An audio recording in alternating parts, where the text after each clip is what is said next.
This is SiriusXM-Doctor Radio. Direct from the NYU Langone Medical Center, here is Dr. Marina Kurian. All right, you guys, we have a great show lined up for you guys. It's really great to be back just before Thanksgiving. We're going to have so much to talk about, right, Rachel? But we have some excellent colleagues who are joining us. And this morning from 8 to 8:30, we have Dr. Mary Flynn joining us. She's a research dietitian. Yeah, we had a change in the bio. We have Shai, professor of nutrition epidemiology, but also discussing Mediterranean diet. Cool. And she's joining us via Zoom. We're so excited to have her, professor of nutrition epidemiology in the Department of Public Health, Faculty of Health Sciences at Ben-Gurion University, as well as an adjunct professor in the Department of Nutrition at Harvard in the Teach Chan School of Public Health. So good morning, Iris. Good morning. And hang on, we do have to know, we're going to be from 8:30 to 9. We're going to do open phones, but we're totally going to discuss what we had the first half hour as well, and probably dip into Thanksgiving and things to do and not to do. Then for the second hour, joining us is Dr. Dennis Saviano, and we're going to talk about lactose intolerance and what's the newest in the research. And then again, it'll be Rachel and I chatting amongst ourselves always. And with you guys, always, just before the holidays, answering all your questions. So, again, welcome. Thank you so much for joining us. My pleasure. Iris, thank you. Yeah. So, Iris Shai, thank you so much, Dr. Shai. So, you did some of the seminal work with Mediterranean diet, and then... and we're also going to talk about something new, right? In terms of the green Mediterranean diet. Yeah. But let's start with the... Yeah. We're so excited to have you on to talk about that because, listen, the Mediterranean diet is not anything new, but it's something that continues to come up because of all of its health benefits. And our listeners have continuously heard us discuss the Mediterranean diet, and I think they'll be so excited to hear about a new kind of angle, which is your research on the green Mediterranean diet. So good morning, Iris, and welcome. Yeah, good morning. So yes, for the previous 15 years, we had the research in clinical trials, long-term, large-scale. We wanted to look for the evidence-based medicine regarding the beneficial effects of Mediterranean diet. We all know that olive oil and the whole grains and fruits and vegetables are healthy, but we don't know really why. And this is why we wanted to perform those clinical trials in the methodology of drug trials, actually, to ask very simple questions and using if you wish, cutting-edge technologies to see what is the effects on humans over long terms, for example, on the body fat composition using MRI, or on the microbiome using autologous microbiome transplantation, or on the brain using another whole brain MRI and some other techniques to see what is really the effects over time on our body. And after 15 years, we learned a few things. We learned that indeed Mediterranean diet was always superior on either low-carb diet or low-fat diet. Even when we conducted the long-term alcohol trial, actually, when we compared the effect of moderate red wine versus white wine, we learned that red wine was superior. So we asked ourselves, what is the common denominator? And one of the conclusions was that maybe polyphenols, you know what are polyphenols? They are secondary metabolites that are produced only by plants. And maybe these are the one of the successful important component of the Mediterranean diet that maybe we would like to upgrade. And here are how we came up to the green Mediterranean diet. The green Mediterranean diet is maybe an upgraded version of the Mediterranean diet.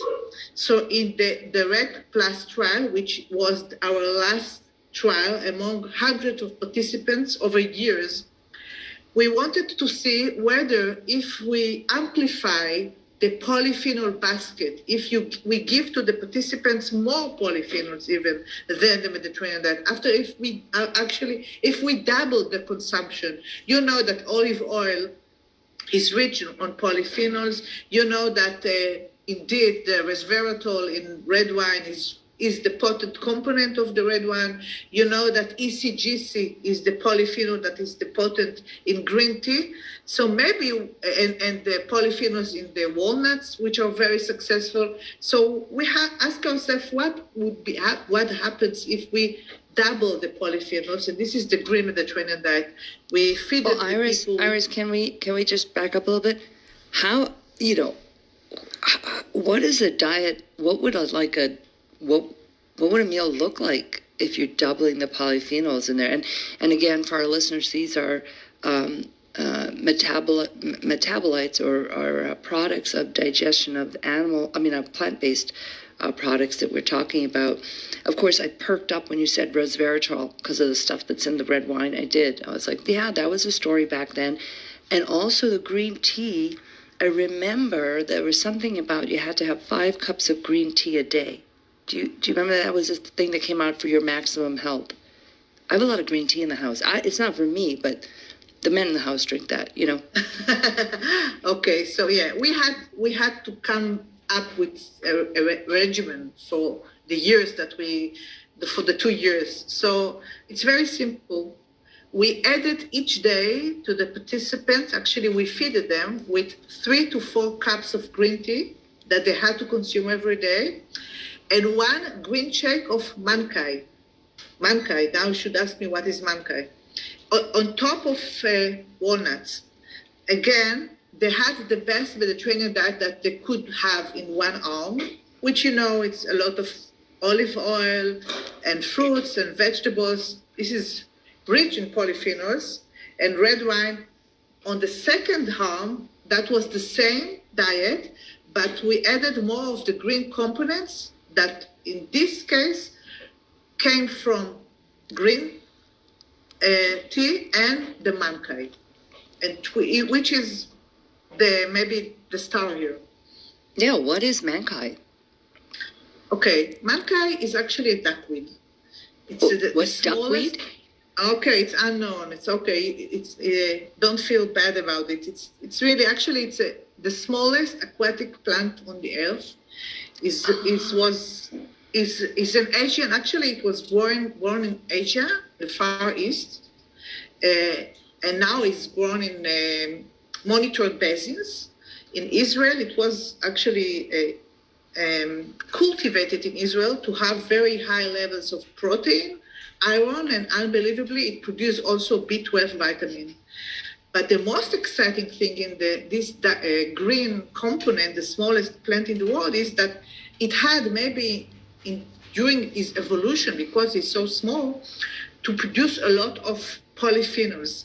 Actually, it contains a cocktail of polyphenols, 200 kinds of polyphenols. So of course, this is only an example, the Mankai, because we had to choose something, and it looked to us a very important component to the green diet.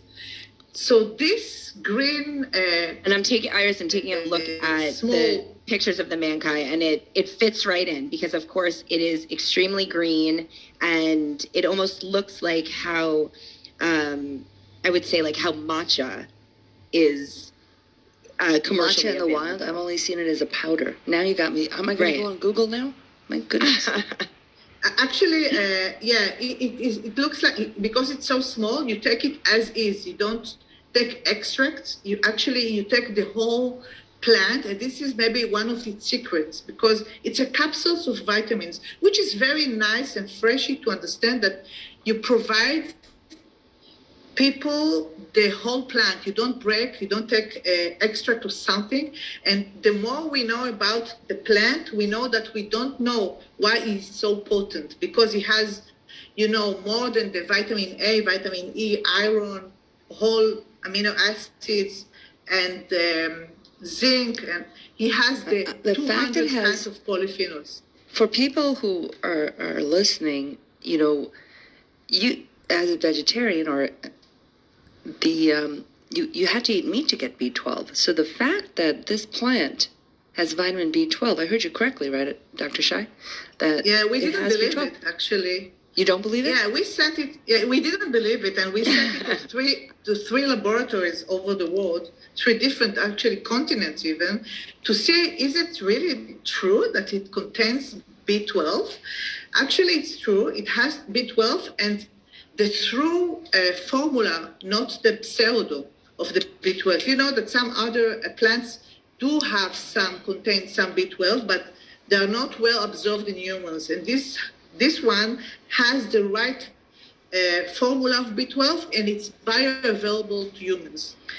And this plant is really interesting scientists all over the world. This is, it's very rare that you have new plants. It's the new plant for the Western people. And it's very interesting, the plant. You guys all gotta look it up. I feel like I've seen this in water before, duckweed. Interesting. It's really today it's been consumed in the US like a shake in frozen cubes, and so you just drop it in the water and you make shake of fruits or something. Or I drop it to omelets and soup or something like that, because my kids also are picky, and I would like to make them having the vegetables, if you wish, with the iron B12 and the B complex. But again, let's go back to our trial. So we didn't know all those when we started the trial. We just knew that it has 200 kinds of polyphenols, like, if you wish, olive oil, the cocktail of the green tea, and anthocyanins. These are well-known polyphenols. And we wanted to see what happens to the humans if they consume every day if they double the consumption of polyphenols. This is the green Mediterranean diet. Of course, this is only a concept. You can consider other green components. This is only an example of the green tea and the Mankai. But what happened? After about 2 years of intervention among hundreds of participants, we found that twice, when you actually double the levels of polyphenols, when you make it greener, it's healthier. We could see that it could be much more potent in cleaning the liver from fat, for example, because, when we image people by MRI, do you know that most of the people, of the adults, actually 60% of the people have more than 5% of the fat in the liver. Fatty liver is much more frequent than we know. Well, And Marina, do you believe that? I think you do. Working with weight loss 60%, surgery patients, how prevalent fatty liver is. Fatty liver is its own epidemic, and it's not something that we're talking about, but our patients certainly come in, and also in Asian populations, it is much more prevalent to have fatty liver at a much lower weight. So generally, fatty liver is associated with weight gain or a higher BMI. So with obesity, and obesity being BMI over 30, or severe obesity, almost all of my patients have fatty liver. And then in the Asian populations, you start to see that when you have just a little bit, and your BMI is 25 to 30, you will see fatty liver, and some populations have even significant fatty liver at a BMI of 25, which you wouldn't expect based on the Western trajectory of the disease, but you definitely see that in Asians. And so when you said 5% of the population, right? And I'm thinking here. No, 60% have more than 5% you said of something. fat. Oh, more than 5% of fat. Yeah, I was sitting here going, I'm Asian. I wonder if I have fatty liver. So anyway, and I'm on the Mankai site now going, how can I buy this? No. So we found that the Mankai had twice the effect of the cleaning of the fat from the liver, intrahepatic fat from the liver, and many other things that we learned. For example, Mankai could be much more potent in monitoring your glucose level. That was maybe the main effect that we found, that when you take the Mankai shake, you do delay the spikes of your glucose, and you do evacuate your sugar from your blood much faster. And we didn't expect that, actually. We didn't know so much about the Mankai. But Mankai is a plant, okay? So all the plants have much more of the dietary fibers, But this plant specifically have also protein and polyphenols. Again, I would like to speak about polyphenols. And omega-3s as well. You see that if you see the components. Yeah, it's like a capsule of vitamins and minerals that the smallest plant on earth had to produce for himself, maybe to defend himself. And this is actually what are polyphenols, are secondary metabolites that plants produce when they are under stress, like pathogens, UV, pH, some other stressors that we also as humans actually experience. And this is like their COVID-19 vaccination that they take and produce for themselves. And when we take it, we know that it's healthy to take olive oil. But why olive oil is healthy? Because olive oil is fruit. It's unprocessed. It's not like some other olives that are processed. So because of the phenols, of the polyphenols of the olive oil, this is why it's so healthy. This is how we do have to think. The polyphenols, the vaccinations from the nature, really go like antioxidants, and anti-lipolytic effect, and so many other mechanisms. Actually, we don't understand all the mechanisms behind those 8,000 kinds of polyphenols. But when you take 200 of them in a cocktail, maybe it's quite potent, much more than we thought. This is why, again, we should remember why it's so healthy to eat plants, to eat vegetable and fruits. It's much more dominant and helpful than we think. So, Dr. Shai, I'm thinking about the point that you're mentioning now, and what you mentioned at the top of the hour, which was, understanding why fruit and vegetables in the diet are so important. And of course, as a dietitian, this is something that I'm talking about all day, but I think of parents at the dinner table with their children, telling them, eat your vegetables, eat your fruit. And the kids saying, okay, like, why is that so important? And here you are really doing the work and understanding, let's break it down, and really learn why these components of these foods are so important. The second piece is looking at the Mediterranean diet, and really quantifying it, because you had hundreds of participants in this study, and you were looking at specifically using MRI imaging what was happening when people were consuming certain amounts of these foods. And this is a little bit of a change because, when I'm asked to define what the Mediterranean diet is, I mean, Dr. Shai, you're like coming from the region in which, this kind of cultural way of eating is coming. And you'll see that there are different, we know in this country, there are kind of different definitions of a Mediterranean style diet. So now to have this green Mediterranean diet, I think is something that's so intriguing, especially now that there is more of a push for health reasons, cultural reasons, etc., to be eating a more plant-based diet or a plant-strong diet. I think this research is so timely and helpful to Marina, who follows this way of eating. Well, no, but I might. I'm really intrigued by this little plant. And I'm so impressed by how low-key you just sneak this stuff into your kids' food. It's apparently tasteless, people. So you can put it into, as she said, a shake. She's putting into an omelet. I mean, like, good stuff. Like, I really think that's wonderful. So many great points. We do have a caller, and this is a great question. You know, while we have all of those great omega-3s and iron and all these things in this little plant, this caller has a question. Stephanie, welcome to Dr. Radio. I'm Dr. Marina Kurian. I have Dr. Shai and Rachel Lustgarten here. And before Stephanie asks her questions, those of you who are listening who are like, this is a ridiculous, unbelievable, not for real thing, Mankai, give us a call at 877-698-3627. 877 NYU Docs. We have an expert, Dr. Shai, who's going to tell you that this is not. Seriously, I just was on Google and they're like, do you want to have a recurring monthly shipment? And I'm like, maybe I do. I'm listening to Iris and I'm like, maybe I do.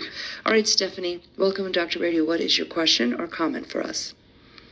Hi, thank you. I have a question regarding kind of if it messes up the coumadin levels and INR for patients, because my husband, it takes coumadin for a mitral valve replacement, and I know a lot of the spinach and kale and those kind of things affect the INR.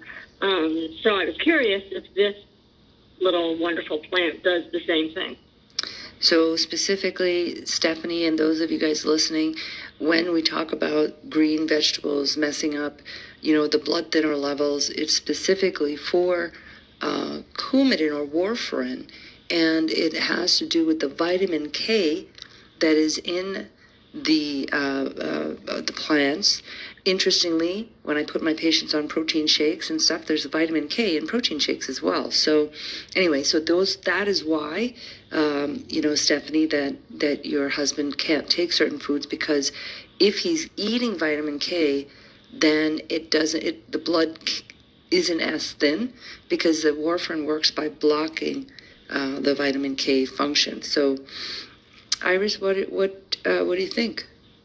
Yes, indeed, you're right. The dark plants have more than vitamin K than others, and you should consider it if your husband takes coumadin. Yes. So he can't have it, right? He can't take the. You should take it. Yeah, you should consider the amount. Yes. Yeah. The other thing, So Stephanie. like a natural coumadin. Yeah. So the other things are that check with your husband's doctor, because there are other pills now that they give. I'm going to throw out a couple of brand names like Xarelto or Eliquis. I can't remember the actual names of those. Those are the trade names.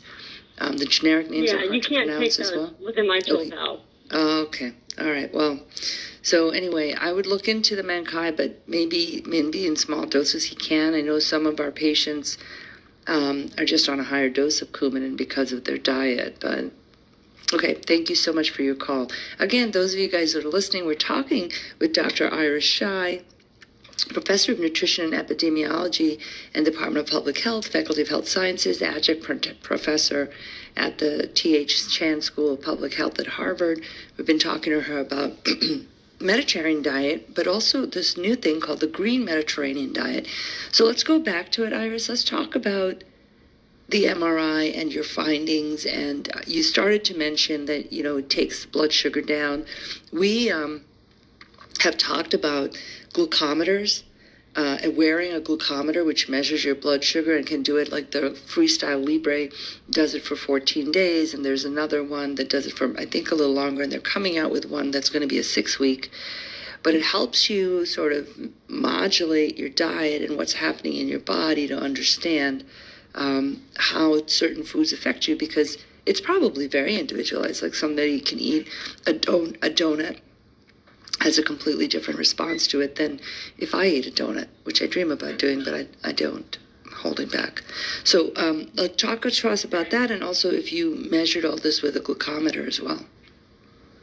Actually, yes, exactly. We use the Libra for the continuous monitoring of the glucose, but also for the long term. You say it much better than I do. I was like, it's a freestyle Libre, but you're like, it's Labra. I'm like, yeah, that's nicer. This is how we call it here, but never mind. Yeah, we do monitor the participants with a continuous monitor with that. But also I would like to suggest you to take you much farther to understand that it's maybe what we do understand much more deeper now, that it's mediated through our microbiome. Actually, we did a research about microbiome. We maybe if you could follow with me, after 6 months of rapid weight loss, we freeze the microbiome of people before we gain weight back. And we make capsules, frozen capsules of the microbiome, and we transplanted the microbiome back by the capsules after they started to have a very natural regain. Even if they continue to hit, to diet, but you know that we do experience some natural regain. And we found first that after 6 months of Mankai intake, you do optimize your microbiome. And when we freeze the microbiome and transplant it back to the same one, it's called autologous microbiome, we could find the specific microbiomes that they had the microbiome memory, because the microbiome was transplanted back. The main microbiome that were had back with the memory were related to sugar transport. So what do we learn about that? We understand that the beneficial effect of green leaves, and specifically here is the Mankai, maybe is mediated by changing your microbiome flora, specifically because this is an Asian source, so the human being and maybe the white on the Western body is not used to this kind of new plant. So you can optimize your microbiome, and this means that you can shift a bit the flora and the diversity through other components, mainly related to glucose transport. And when you give back the optimized microbiome, you can continue to improve your insulin and sugar levels. So it's much more interesting to understand that when we eat something is affecting our flora, which gives back much more maybe beneficial effects on our blood. So, Dr. Shai, in this study, not only are we seeing weight loss, seeing blood sugar control, we're also seeing improvements in gut microbiome, but just in the Mankai group, the green group, were we seeing those significant increases in the microbiome? Is that correct? Or Actually, if you did a lot of walnut, olive oil, gosh, what else did you say? But there was a bunch of things that you can have in the Mediterranean diet. Indeed, the best shift was observed in the green part of the Mediterranean diet. Indeed. Wow. That's Rachel, order And some for me. We can understand why, because 95% of the polyphenols are being digested by the gut. So we opened up the gut, we had it to walk out and to change its activity. This is very important to our body to renew our system and our flora. So was there an endpoint of weight loss with this diet, or was it really looking at, what were your endpoints? What were you looking at? Okay. Fatty liver, cardiovascular health? Yeah, the main point was visceral adiposity, actually, visceral fat, abdominal fat. You know that in the long term, you have rapid weight loss and after that regain. But you do find, and you know that, Rachel, as a nutritionist, that the moderate weight loss is much more important than the weight per se, because we did find that the intrahepatic fat and the visceral fat redeposition and cleaning was much more evident than the weight loss itself.